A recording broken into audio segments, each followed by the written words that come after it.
Bueno, buenas tardes de nuevo. Ya me conocéis, soy Amelia y en esta ocasión os voy a explicar o a dar una clase sobre técnicas activas de estudio, ¿vale?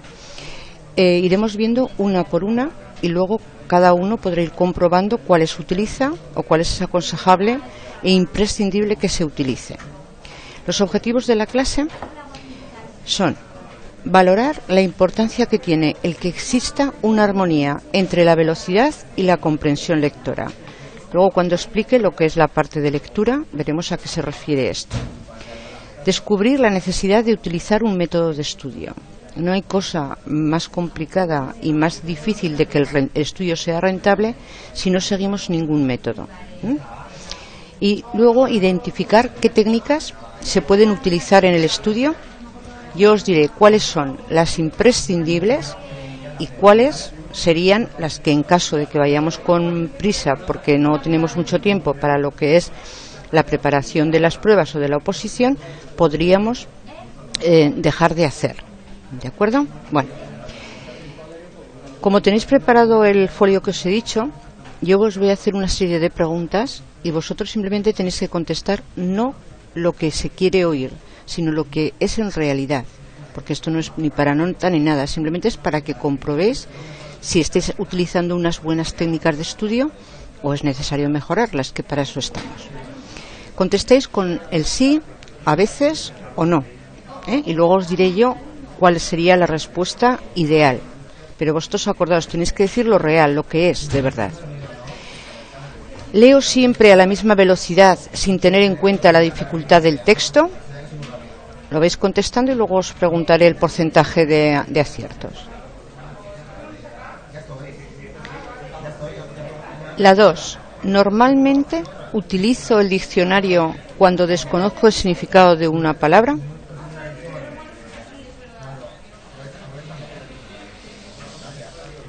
Tres.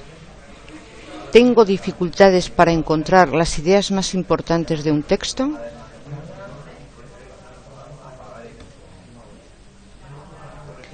4. ¿Trato de relacionar lo que estudio con lo que ya sé? 5.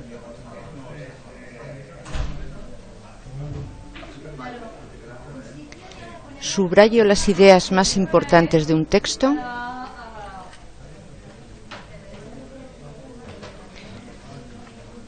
6. ¿Frecuentemente hago esquemas o resúmenes cuando estudio? 7. ¿Realizo repasos periódicos de lo que he estudiado?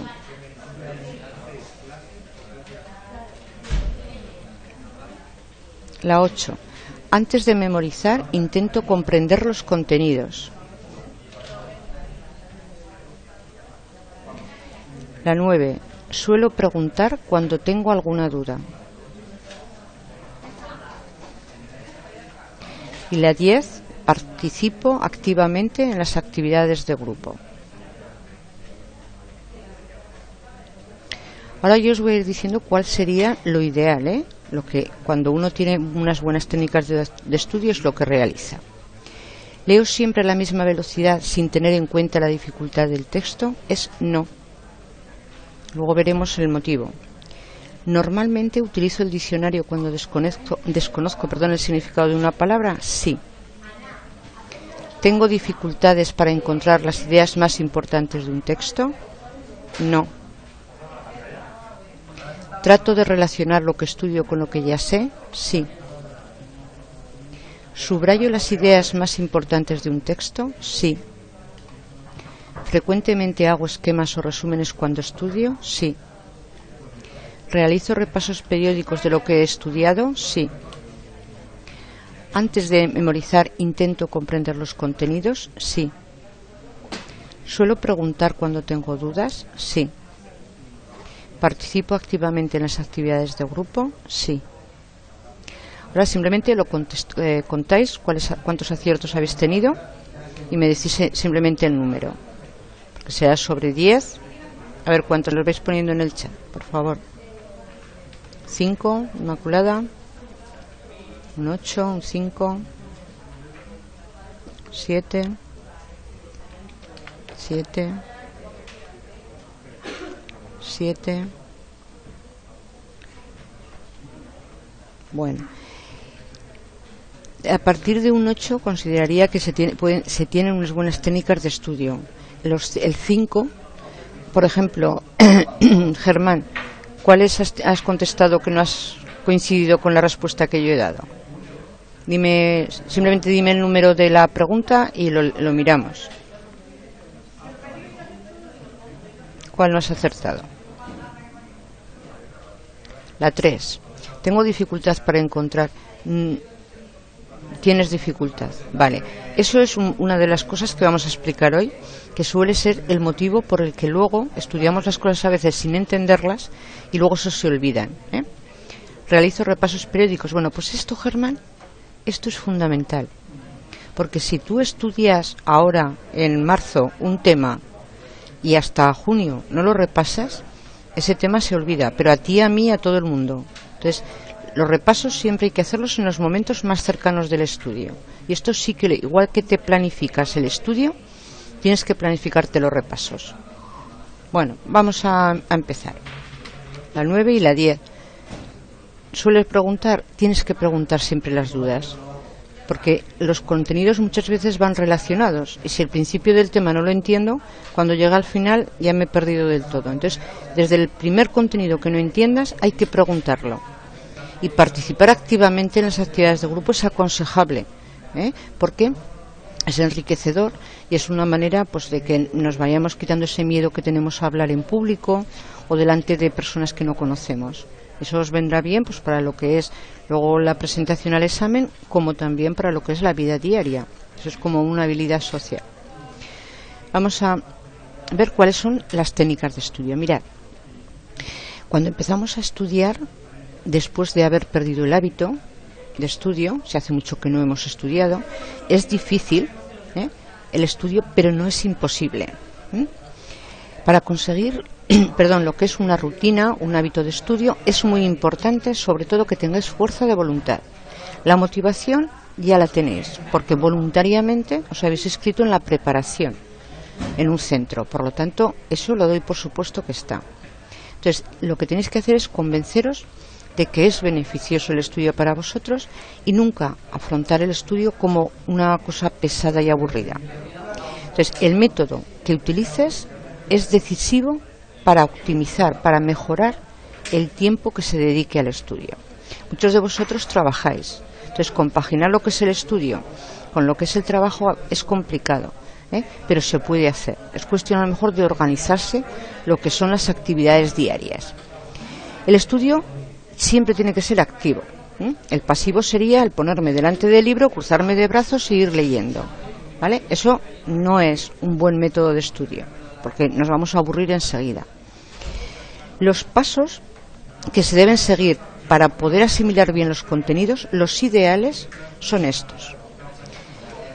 Hacer primero una lectura general, lectura comprensiva, después un subrayado, hacer un esquema, un resumen, dependiendo de los temas, porque no en todos se puede hacer un cuadro sinóptico y un mapa conceptual.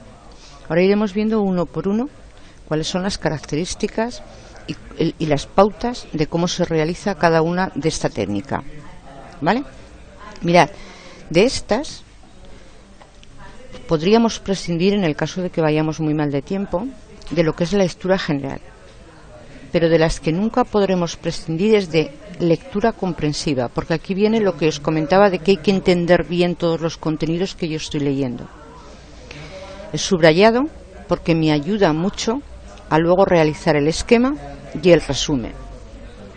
Y si el tema lo requiere, es muy bueno para memorizar los cuadros sinópticos y los mapas conceptuales. Ahora iremos viendo uno por uno. Vamos a empezar con lo que es la lectura general. Antes de empezar a estudiar el tema en profundidad, lo que tenemos que hacer, o es conveniente, realizar una lectura general. ¿En qué consiste esta lectura general? Consiste en dar o echar un vistazo y hacernos una idea de qué va el tema. No se trata en ese momento de que tengamos que estar entendiendo nada. Simplemente es para saber de qué va el tema.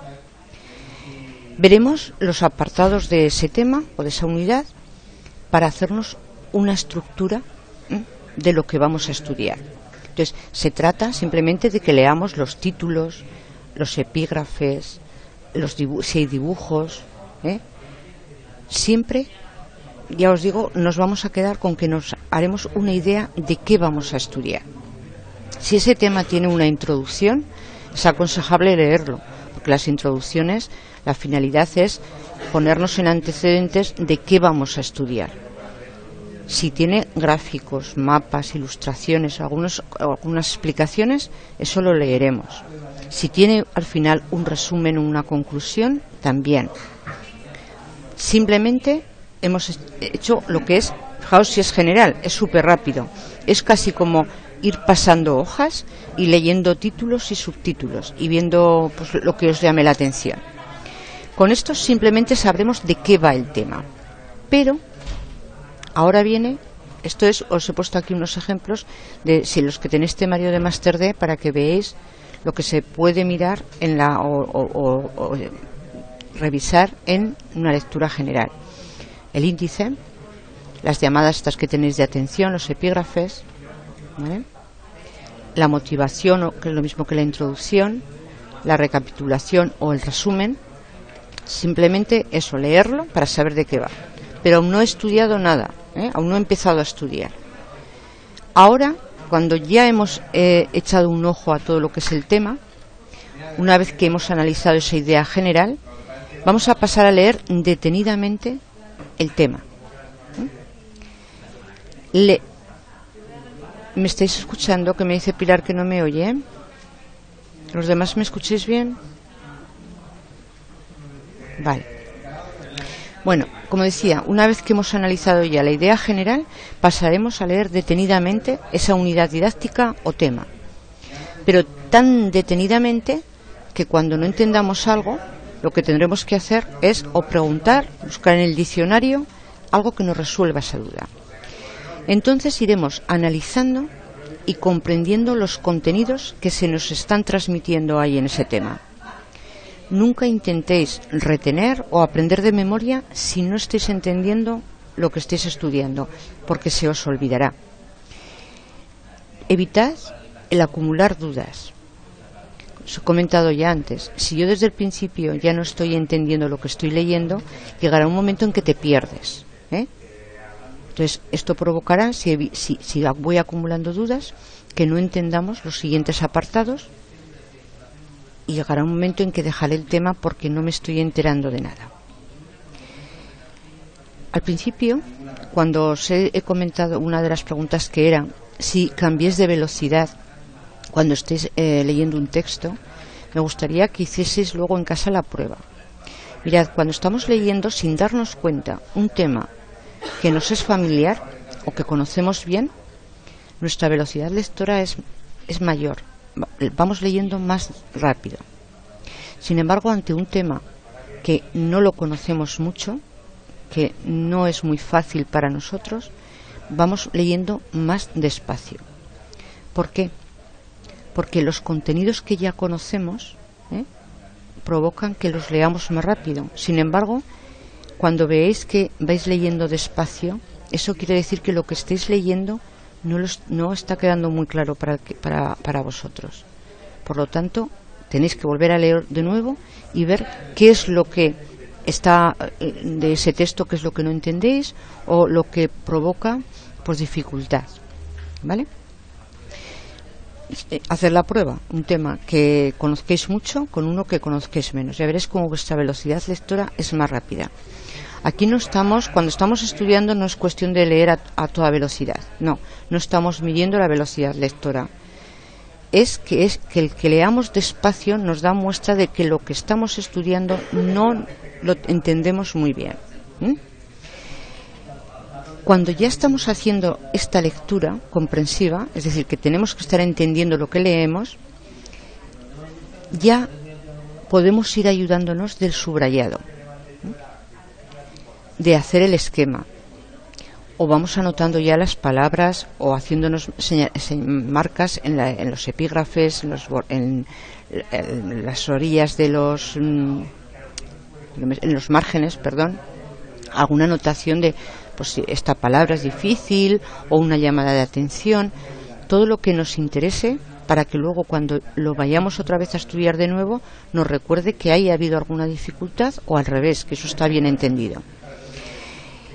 Tenemos que leer aquí detenidamente ya todo lo que son gráficos, si los hay, mapas, ilustraciones, porque esto ayuda siempre a comprender lo que es la teoría. ¿De acuerdo? Esta es una parte fundamental en el estudio.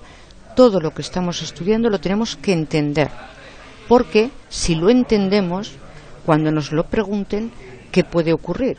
Que no lo diremos a lo mejor con las mismas palabras, pero lo podremos expresar a nuestra manera, porque lo hemos entendido. Sin embargo, si yo me aprendo algo de memoria sin entenderlo, es muy fácil. Primero, que se me olvide, y segundo, que aunque recuerde algo, a lo mejor no lo sé decir bien, pues porque no me sale todo seguido. Es decir, no lo he entendido, no lo puedo explicar de otra manera. Entonces, en el estudio es fundamental esta parte. Todo lo que leamos lo tenemos que entender. ¿De acuerdo? En cuanto a lo que es, ¿ves? Aquí os he puesto otra parte de un tema de Máster D. Es decir, si yo estoy estudiando, empiezo a leer, hasta que yo no entienda de bien esto, no paso al siguiente. Porque si voy acumulando ya en las primeras 5 líneas, cuando llegue al final no me voy a enterar de nada. Entonces aquí sí que hay que ir ya párrafo por párrafo, pregunta por pregunta. ¿Vale?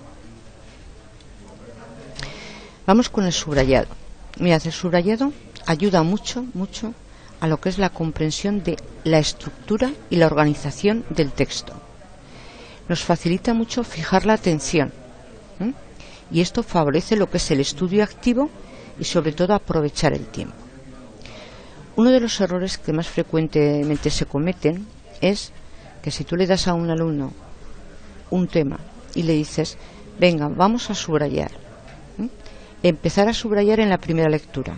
Gran error, porque ¿cómo voy a subrayar si todavía no he leído ni el párrafo? ¿Cómo voy a saber lo que es más importante? No, primero me leeré el párrafo y después, en la segunda, y a veces es en la tercera, cuando he entendido bien lo que me pone en ese párrafo, empezaré a subrayar.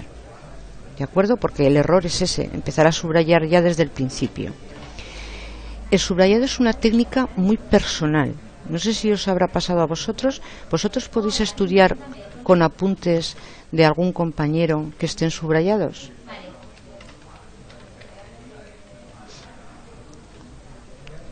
Me dice imposible, no, difícil. Eso es. ¿Veis? Coincidís. Es muy difícil el estudiar con unos apuntes que ha subrayado otra persona que no eres tú. Porque para cada uno, es totalmente esto, el subrayado es personalizado. Cada uno tiene que subrayar lo que él entiende. Eso es. Como dice Sandra, cada uno tiene su manera o su forma de hacerlo, y lo importante es que cada uno os subrayéis vosotros los temas. El subrayado es imprescindible o muy importante para luego realizar un esquema. Fijaos, simplemente ya vamos uniendo una buena lectura comprensiva. Cuando yo entiendo bien lo que estoy leyendo, hago el subrayado. Cuando termine de subrayar el tema, con lo subrayado tengo facilísimo realizar otra técnica, que son los esquemas y los resúmenes. Y todo ello me va a ayudar un montón a lo que es memorizar el tema, porque sin darme cuenta voy, cada vez que hago el esquema, el resumen, subrayo. Fijaos si estoy estudiando tiempo el tema y de distintas maneras. Esta técnica, la técnica del subrayado, requiere mucha práctica, y al principio siempre se cae en el mismo error, y es que se subraya mucho, pero mucho. Si tú le das, por ejemplo, a un niño, los que sois maestros y profesores lo veréis, cuando le das a un niño para subrayar, como no diferencia bien las ideas principales de las secundarias, ¿qué hace? Todo lo importante, entonces subraya todo. Eso no es un buen subrayado.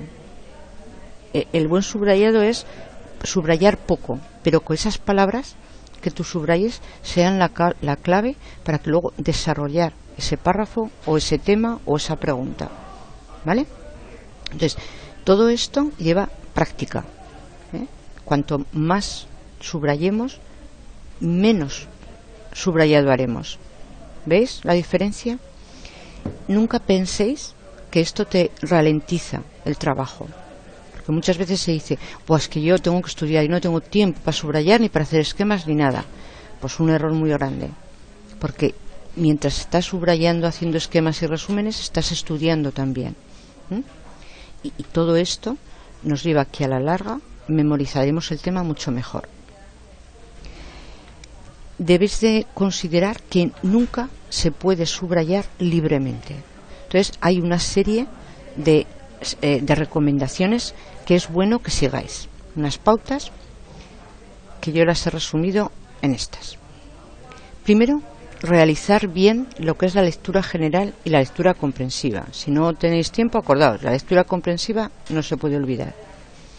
Después se distinguen las ideas principales de las secundarias. Aquí se puede utilizar, por ejemplo, pues 2 colores diferentes, ¿eh? También se puede utilizar otro tipo de subrayado, que es el subrayado pues lineal, a cuadros, con círculos, ¿vale? Distintos tipos de subrayado. Siempre buscad el que os resulte mejor para el estudio. Para ver si ese subrayado lo hemos hecho bien, ahora luego haremos poner un ejemplo. Veréis que leyendo lo que es la parte subrayada da coherencia, da sentido al texto. Mirad, aquí por ejemplo, ¿veis el párrafo que tenemos aquí? El párrafo yo lo he puesto en 2 colores. ¿Veis que si yo leo simplemente, leo Alemania y Japón entre el 33 y el 39 tuvieron unas acciones expansionistas en Europa y Asia que condujeron a la Segunda Guerra Mundial? Solamente con esto yo ya podría extenderme y explicar todo este párrafo. Esto ya es muy personal. Si este no os gusta, podéis utilizar pues cuadros, círculos, líneas continuas, discontinuas. Luego es muy bueno que os vayáis haciendo anotaciones personales. Aquí me está hablando del Tratado de Versalles y resulta que, mira, aquí tengo una explicación de lo que era el Tratado de Versalles. Me pongo una señal. Este mismo está hecho en círculos, en líneas, como os digo, como os guste más. Esto es ya a gusto de cada uno. ¿Esto qué tal vais con el subrayado? ¿Es una técnica que la utilicéis o no?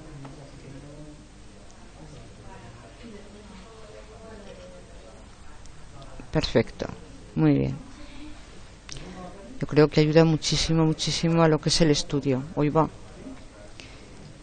Bueno, he comentado ya antes que el subrayado favorece luego para la realización de lo que es el esquema, porque el esquema es la aplicación gráfica del subrayado. Ahí en el esquema ya va relacionando lo que son las ideas principales y las secundarias. Un buen esquema permite captar con un golpe de vista lo que es la estructura del tema. En los esquemas se escribe muy poco, se escribe poco y luego es desarrollar lo que tú estás poniendo en el esquema. Las pautas son usar frases muy breves, no hay que dar ninguna explicación. La explicación la darás cuando desarrolles el esquema. Tenéis que utilizar vuestras propias palabras. Luego, mucho cuidado a la hora de seleccionar el tipo de esquema. A veces nos complicamos mucho el poniendo numeraciones de 1, 1, 1, 1, 1A, 1, 1, 1AB.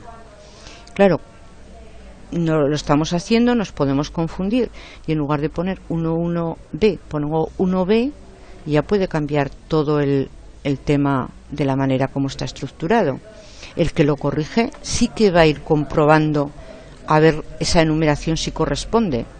Por lo tanto, elegir siempre el más fácil, el evitar que os podéis confundir. Siempre para hacer el esquema es partir de lo que es la idea principal y luego las demás partes son ideas secundarias. Los más usados en lo que es el esquema son estos. Casi el de flechas se utiliza más ahora que el de llaves, porque muchos alumnos dicen, es que a mí las llaves me salen muy mal. Entonces las flechas es mucho más sencillo, y también es muy fácil. Estos son los más utilizados. Este es el que os he dicho yo que tenéis que tener mucho cuidado con el tema de si os confundís de la enumeración, ¿vale? En cuanto a lo que es el resumen no es nada fácil. Es fácil si no lo hacemos bien, porque uno de los errores que se cometen es copiar el texto al pie de la letra. Entonces ya no estás haciendo un resumen, estás haciendo un corte y pega, que decimos ahora, ¿vale? Si tú a un niño cuando está aprendiendo a hacer resúmenes, lo que te hace, además tiene toda su lógica, te copia un trozo del principio del tema, otro trozo del medio y el final del tema. Eso es la lógica de los niños, ¿vale? Eso no nos sirve a nosotros. Nosotros lo que tenemos que hacer es estudiarnos la pregunta o el tema y luego contarla brevemente por escrito o por oral, como queráis. Pero no es copiar el texto al pie de la letra. Y este es uno de los errores que se suele caer. Lo ideal es que hagáis el resumen sin revisar el texto. Y después, una vez acabado, es cuando cogéis vuestro resumen, el tema, y vais comprobando. Lo que os habéis dejado, a lo mejor algún dato importante, eso lo apuntéis en otro color. Muchas veces ocurre que después lo primero que recordaremos es eso que nos hemos dejado. Siempre que haya un orden lógico de los contenidos. Cuando se corrige un texto, se da cuenta uno de que a veces estamos contando lo mismo de diferentes maneras. Y eso se dice pues que no se sabe muy bien el tema y está metiendo lo que se dice un rollo, o paja. Luego también que estamos contando el tema y nos vamos al final. Y luego volvemos otra vez al principio. Entonces, claro, la persona que lo está leyendo se pierde. Hay que tener un orden lógico en todos los contenidos que estemos contando. Todo esto lo haremos bien si hemos comprendido bien el texto y si el esquema lo hemos desarrollado bien. Para realizar el resumen es importante eso, que repases y lo completes de nuevo todo lo que te has dejado. En este caso no pasa nada con que utilicéis lo que es ya el tema y lo vayáis revisando. Pero sobre todo eso, que tenga un orden, el principio al principio, el medio en medio y el final al final, lo que es la estructura de cuando estás contando algo. Dice Sandra, yo, por ejemplo, necesito hacerme un resumen para estudiarme el tema y lo hago mirando los apartados, pero poniendo también con mis palabras. Bien, es una manera de estudiar. ¿Esto te funciona, Sandra? Porque si tú te aprendes los contenidos, cada uno tiene a lo mejor su estilo de estudio. Pues vamos, perfecto. Si te funciona, continúa así. Pero esos alumnos que vean que su estudio no es rentable, es decir, que a lo mejor están estudiando mucho tiempo y no se aprenden las cosas, generalmente suele ser porque no se está haciendo bien ese estudio. ¿Ves? Una manera de que, pues eso, de la manera que tienes de estudiar. Está bien. Bueno, esto es el cuadro sinóptico, que muchos alumnos me dicen que no lo conocen, pero seguramente que lo habréis visto. Mirad, estas tablas y cuadros son muy visuales y si utilizamos la memoria visual, que esto lo estudiaremos en la clase siguiente, es bueno porque se retiene mucho con la vista todos los datos que podemos poner en el cuadro. Entonces, un cuadro sinóptico es una tabla que organiza los contenidos comparándolos. Son muy buenas para historia. Por ejemplo, aquí está hablando de lo que son los triunviratos. Aquí te dice cuáles son el país eje, los países aliados, los neutrales. También viene muy bien, por ejemplo, para los que estudiéis psicología evolutiva, distintas edades del niño, etapas del niño. Y es muy visual,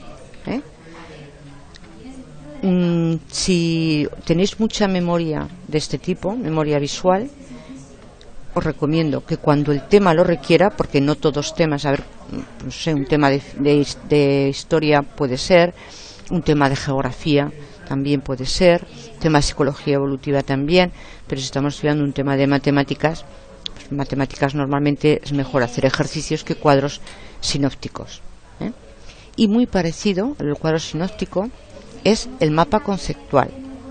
Este también ordena gráficamente los contenidos y aquí, como pasaba con el cuadro sinóptico, juega un papel muy importante lo que es la memoria visual, ¿eh? Luego poniendo diferentes colores, diferentes... Esto es muy bien lo que dice Néstor, que es especialista en geografía e historia. Aquí he puesto porque este tema además venía fenomenal, las edades, las etapas de la historia, ¿eh? Y se retiene mucho. Estas cosas así, a lo mejor alguna parte o texto que os resulte complicado, lo que tenéis que hacer es haceros alguna, y tengáis buena memoria visual, algún cuadro, algún mapa, y os lo ponéis en vuestra mesa de estudio, sin daros cuenta, ¿eh? Lo vais viendo, y todo se va reteniendo, ¿de acuerdo? Y viene fenomenal. Si podéis, no lo habéis usado, como os dice Néstor que lo ha hecho, y eso, y Germán, que también es verdad que esto es un clásico en historia, pues utilizarlo y veréis que va fenomenal. Todo lo que funciona es aconsejable y se recomienda. Bueno, ¿alguna duda sobre alguna parte de lo que hemos explicado o no?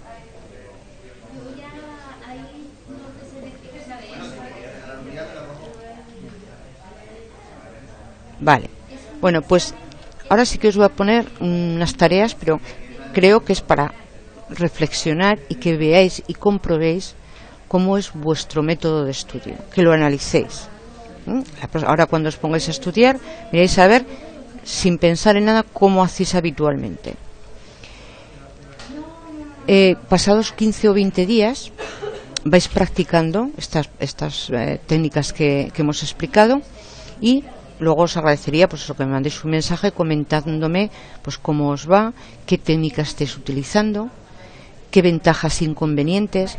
Nunca penséis, sobre todo, que es uno de los errores que se comete, que os ralentiza el estudio. No, os mejora el estudio, y a veces vale más ir lento pero seguro que ir muy deprisa y que luego se nos olvide todo, porque luego vienen los lamentos. Entonces, ir, aunque sea al principio, despacio, que luego todo esto con la práctica se va más rápido. ¿De acuerdo? Bueno, pues muchísimas gracias y nos vemos en la siguiente clase. Que tengáis buena tarde. Hasta pronto. Revisad la agenda, que no me he acordado de deciros que iremos poniendo más clases. A vosotros, que tengáis buen día.